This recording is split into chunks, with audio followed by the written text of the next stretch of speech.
মৰমৰ অকণিহঁত নমস্কাৰ মই গীতিমা দাস মই আজি আহিছো তোমালোকৰ মাজলৈ তোমালোকৰ প্ৰথম শ্ৰেণীৰ জংকাৰ পাঠ্যপুথিখনৰ সপ্তম অধ্যায় দ্বিতীয় পাঠটিৰ শেষৰ অংশটিলৈ আহাচোন এই অংশটিত কি আছে আমি চাই যাওঁ ইয়াত চোৱাচোন ইয়াতে আমি প্ৰথমে কি দেখিবলৈ পাইছো গাওঁ আহা এতিয়া মই গাই যাম তোমালোকে শুনা আৰু সকলোৱে নিশ্চয় এইটো ঘৰত শুনি চাই তথাপি মই এবাৰ গাই দিছো তোমালোকে শুনি যোৱা হুলৌ উঠিল টকৌ গছত লগাই খোদৌ মোদৌ জৌ জৌকৈ সৰিল নিয়ৰ হল জলৌ জপৌ শুনিছা নহয় এইটো সকলোৱে নহয়নে তাৰ পাছত চোৱা কি আছে শুনো আৰু ক আহা এতিয়া আমি এইকেইটা মই কৈ যাম তোমালোকে শুনি যোৱা আৰু তাৰ পাছত তোমালোকেও ক'বলৈ চেষ্টা কৰিবা ভাতৌ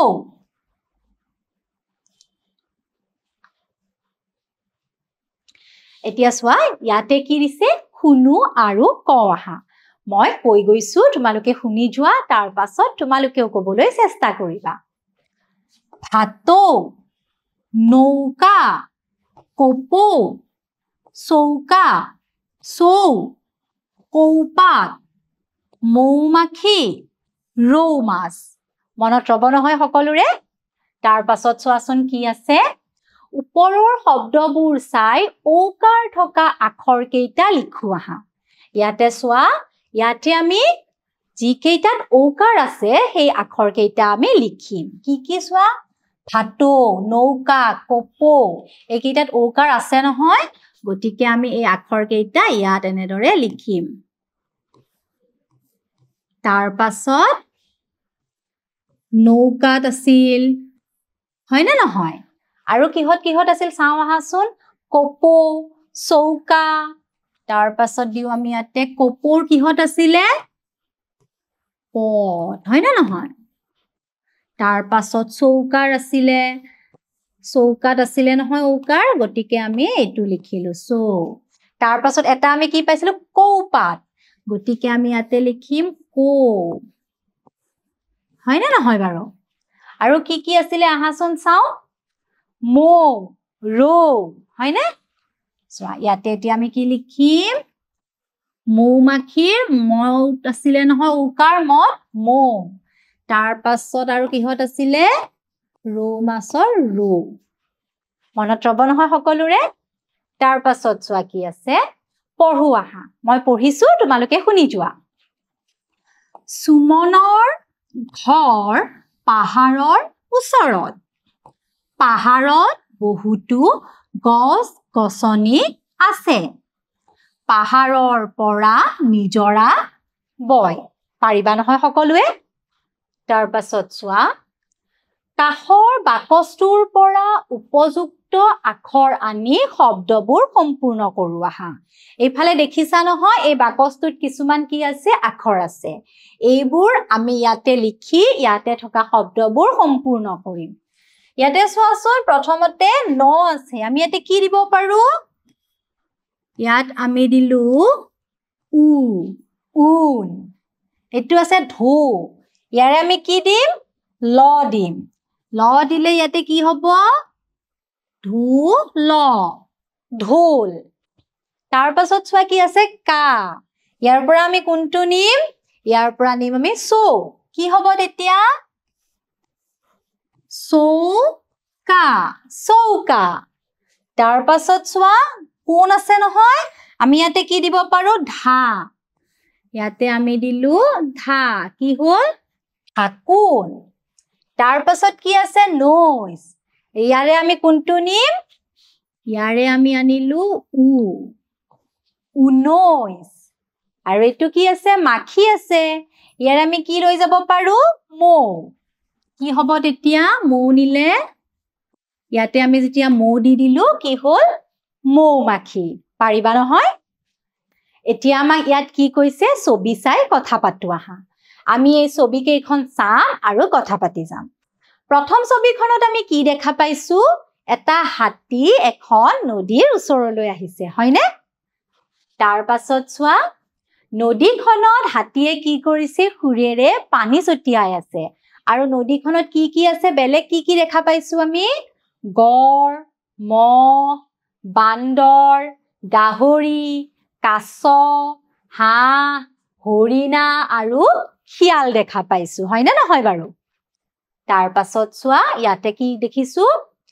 হাতীয়ে খুৰডালেৰে কি কৰিছে পানী ছটিয়াই আছে আৰু বান্দৰ এটাই কাষতে বহি চাই আছে তাৰ পিছৰ ছবিখনত আমি কি দেখা পালো বান্দৰটো একেবাৰে জপিয়াই গৈ গছৰ ডাল এডাল ধৰি ৰৈ আছে আৰু হাতীটোৱে খুৰেৰে পানী ছটিয়াই আছে নহয় জানো তাৰ পাছত চোৱা কি দেখিছো হাতীটোৱে খুৰডালেৰে কি কৰিছে পানী ছটিয়াই বান্দৰটো গা ধুৱাই দিছে তাৰ পাছত কি দেখিব পাইছো এইখন ছবিত আমি দেখিছো বান্দৰটো হাতীটোৰ ওপৰত উঠি গৈ আছে আৰু হাতীটোৰ পিছে পিছে কি গৈ আছে বাকি থকা জীৱ-জন্তুবোৰ হৰিণা গাহৰি গড় মহ শিয়াল এই জন্তুবোৰ হাতীটোৰ পিছে পিছে গৈ আছে তাৰ পাছত চোৱা আমাক কি কৈছে কথা পাতো আহা নদীখনত কোনে কোনে গা ধুই আছে ছবি চাই কোৱা নদীখনত আমি কি দেখা পাইছিলো হাঁহ শিয়াল তাৰ পাছত গাহৰি গড় মহ এইখিনিয়ে কি কৰি আছিল গা ধুই আছিল নহয় জানো হাতীয়ে কেনেদৰে গা ধুইছে হাতীটোৱে কেনেদৰে গা ধুইছিল খুৰেৰে পানী মাৰি হাতীটোৱে গা ধুইছিলে তাৰ পাছত চোৱা বান্দৰ পোৱালিটোক কোনে গা ধুৱাই দিলে বান্দৰ পোৱালিটোক কোনে গা ধুৱাই দিছিলে বান্দৰ পোৱালিটোক হাতীটোৱে গা ধুৱাই দিছিলে হয় না নহয় তাৰ পাছত চোৱা কি আছে হাতীয়ে খুৰেৰে গা ধুইছে হাতীয়ে আৰু কি কাম খুৰেৰে কৰা দেখিছা হাতীয়েটো কি কৰে খুৰেৰে গা ধুৱা তোমালোকে দেখিলা আৰু কি কাম কৰে হাতীয়ে খুৰেৰে কি কৰে আমি যেতিয়া হাতীক কিবা এটা বস্তু দিও খুৰেৰে লৈ যায় নহয় নে তাৰ পাছত কি আছে চাও আহা ইয়াৰ পাছত আমাক কি কৈছে তলৰ শব্দবোৰ পঢ়ি একে আখৰেৰে আৰম্ভ হোৱা শব্দবোৰ বাকচৰ ভিতৰত লিখো আহা আমি কি কৰিম এই শব্দবোৰ পঢ়িম আৰু একে আখৰেৰে আৰম্ভ হোৱা শব্দবোৰ আমি এনেদৰে বাকচত লিখি যাম প্ৰথম আছে কি আমি এবাৰ শব্দবোৰ পঢ়ি লওঁ উন ঈদ ঘাট খৰম ফাকুন ইগল খৰাহি 19 ঢোল ঘোঁৰা প্ৰথমে আমি উন লিখি ললো দে ইয়াতে প্ৰথমে আমি লিখিলো কি উন এতিয়া উৰে থাকা আৰু কি আছে শব্দ 19 গতিকে আমি ইয়াতে এবাৰ কি লিখিম আমি ইয়াত এতিয়া লিখিব লাগিব উ তাৰ পাছত লিখিলো ন আৰু ছ কি হল 19 তাৰ পাছত আনিলো আমি ঈদ ই ড কি হল ঈদ এতিয়া ইৰে আৰম্ভ হোৱা আৰু শব্দ আমি ইয়াত কি পাইছো ইগল গতিকে ইয়াত এবাৰ আমি লিখিম ই গ ল ইগল তাৰ পাছত লিখিলো আমি কি ঘাট ইয়াতে আমি লিখিলো এবাৰ খা ত ঘাট এতিয়া ঘৰে আৰু কি হৈছে আৰম্ভ হোৱা শব্দ কি পালো আমি ঘোঁৰা গতিকে ইয়াতে কি লিখিম এবাৰ আমি ইয়াতে আমি লিখিম ঘোঁৰা ঘোঁৰা তাৰ পাছত ললো আমি কি খৰম আমি প্ৰথমে লিখিলো খ ৰ ম খৰম আৰু খৰে কি আছে ইয়াতে খৰাহি ইয়াতে আমি এবাৰ কি লিখি দিম খ ৰা হি খৰাহি তাৰ পাছত কি আছিলে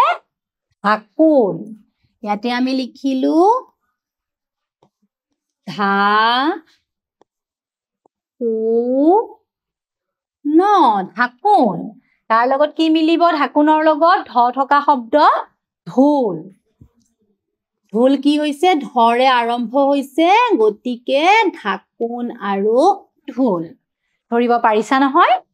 ইয়াৰ পাছত চোৱা কি আছে শুনা আৰু উত্তৰ কোৱা এতিয়া এইখিনি মই পঢ়ি যাম তোমালোকে শুনা তাৰ পাছত আমি সকলোৱে মিলি উত্তৰখিনি কৈ যাম চোৱা কি কৈছে ইয়াতে মিনি আৰু আৰতি একেলগে পঢ়ে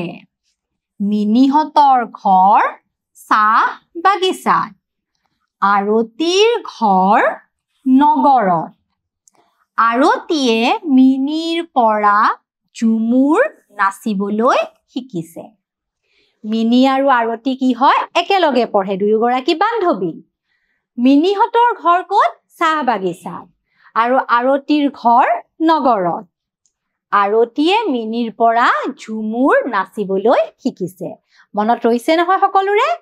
আহা এতিয়া আমি ইয়াৰে উত্তৰবোৰ কম মিনিৰ ঘৰ ক'ত মিনিৰ ঘৰ চাহ বাগিচাত কাৰ ঘৰ নগৰত আছিলে আৰতিৰ ঘৰ নগৰত আৰতিয়ে মিনিৰ পৰা কি শিকিছে আৰতিয়ে মিনিৰ পৰা ঝুমুৰ নাচিবলৈ শিকিছে নহয়নে তাৰ পাছত আহা কি আছে চাও পঢ়া আমি এইখিনি পঢ়িম চোৱা খালৈ বাঘ ঈদ ধৰা উন